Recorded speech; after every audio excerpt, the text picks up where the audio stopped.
एक शहर की दोपहर जो राख में बदल गई। अहमदाबाद का आसमान बिल्कुल साफ था। हल्की धूप, शांत हवाएं और एक शहर अपनी रोजमर्रा की जिंदगी में व्यस्त। दोपहर 1:38 पर एयर इंडिया की फ्लाइट AI-161, एक Boeing 787 dream liner, Sardar Vallabh भाई पटेल अंतर्राष्ट्रीय हवाई अड्डे से लंदन के लिए रवाना हुई। विमान में 230 यात्री और 12 क्रू मेंबर्स सवार थे। छात्र, नवविवाहित जोड़े, व्यापारी और परिवार जो अपने जीवन की नई शुरुआत या मुलाकातों की ओर बढ़ रहे थे। लेकिन उड़ान भरने के कुछ ही मिनट बाद रेडियो पर एक कंपा देने वाला संदेश आया।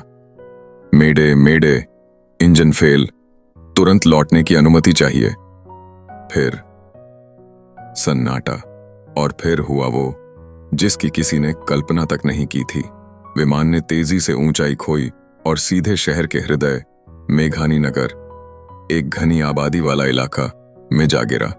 बीजे मेडिकल कॉलेज के पास एक इमारत से टकराते ही आग का गोला आसमान में उठा। धुआं और मलबा चारों ओर फैल गया। किसी ने कहा मानो भूकंप आया हो, तो किसी ने महसूस किया जैसे सच में आसमान ही टूटकर गिर पड़ा हो। पास के अस्पताल की नर्स सायरा शेख भयभीत होकर बाहर भागी। हर तरफ चीख पुकार, जलता मलबा, टूटी खिड़कियां। ऐसा लगा जैसे कयामत आ गई हो। दमकल, एम्बुलेंस और आम लोग सब दौड़ पड़े बचाने की उम्मीद में। लेकिन तबाही इतनी भयानक थी कि ज्यादातर उम्मीदें राख में बदल चुकी थीं। शाम तक 200 से ज्यादा लोगों की मौत की पुष्टि हो चुकी थी। यात्री, क्रू मेंबर्स और पास की इमारतों में रहने वाले कई लोग।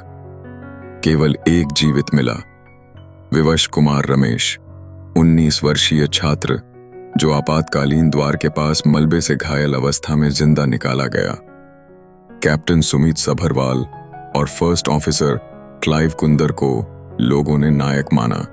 उन्होंने विमान को अधिक भीड़ वाले इलाकों से दूर मोड़ने की पूरी कोशिश की, लेकिन इंजन फेल और पूरी ईंधन लौट के कारण बचाव संभव न था। प्रधानमंत्री नरेंद्र मोदी ने इसे राष्ट्रीय त्रासदी कहा, पीड़ितों की याद में मोमबत्ती जलाई और तत्काल जांच के आदेश दिए। देश भर में सभी बोइंग 787 विमानों को अस्थायी रूप से ग्राउंड कर दिया गया। रात होते होते मेघानी नगर की टूटी गलियों में मोमबत्तियां जल उठीं।